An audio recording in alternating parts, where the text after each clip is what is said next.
Explosives declaracions de l'entrenador de la Rapitenca just després de la derrota contra el Vilassar. Així no podem continuar, això està més clar. No hi ha res més, continuarem i intentarem dignament conservar la categoria, però així no es pot, això no és un equip de futbol, això és quatre amics, ens reunim de quan en quan i fem el que puguem, vull dir, no. L'equip amb tanta baixa i tanta tonteria ha quedat destrossat. El partit d'aquest diumenge de la Rapitenca contra el Vilassar demà discorria per acabar amb empat a 0, sense gaire qualitat en el joc i amb poques ocasions de gol. Tot i jugar a casa, el resultat podia beneficiar els interessos de la Rapitenca davant un rival directe per evitar el descens. Però el gol del Vilassar a 20 minuts del final del partit ho va canviar tot. Els del Montsià van deixar moltíssimes facilitats defensives perquè el rival xutés amb facilitat a porteria.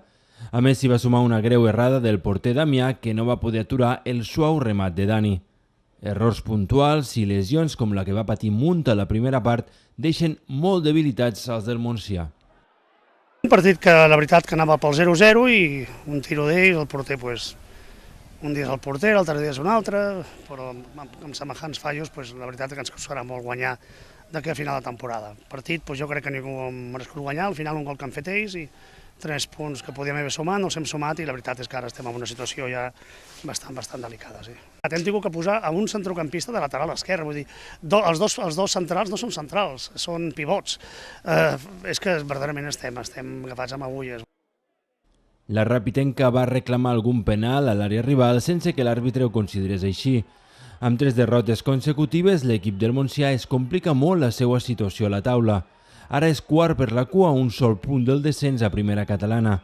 El proper cap de setmana té una sortida molt important a l'estadi del Sant Feliuenc, que es troba a la meitat alta de la classificació. I una situació ben oposada és la que viu l'Escó. Tercers, a 2 punts del líder, diumenge van encarrilar la seva sortida al camp del Masnou al minut 2 de partit. Aquest gol de Roger Canadell va facilitar la feina de l'equip de la Ribera per emportar-se 3 punts que els consoliden en la zona de promoció d'ascens. Poc després del gol, l'Escó podria haver ampliat l'avantatge, però un bon peu del porter del Masnou va impedir el gol. Els locals també van comptar amb les seues oportunitats, però entre la fortalesa de la defensa, una bona actuació del porter Sergi Fuentes i certa fortuna, l'Escó va aconseguir deixar la seva porteria a 0.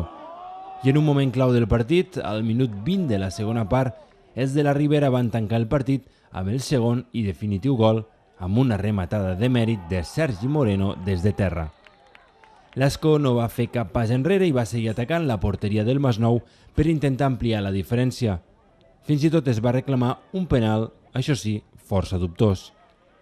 El tècnic de l'Escó creu que després d'unes jornades complicades el seu equip ja ha recuperat el bon to i la intensitat en el seu joc.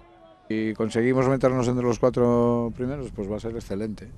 Y si no, pues seguirá siendo muy buena porque el equipo ha estado muy bien. Quizás estos primeros partidos del 2014 nos han costado un poco más, pero yo hoy he vuelto a ver al equipo, al Escó que yo quiero, que me gusta, que tiene personalidad, que presiona, que con el balón intenta hacer cosas y defensivamente creo que hemos estado muy bien ante un rival que te genera problemas en muchas ocasiones con el juego directo y segunda jugada.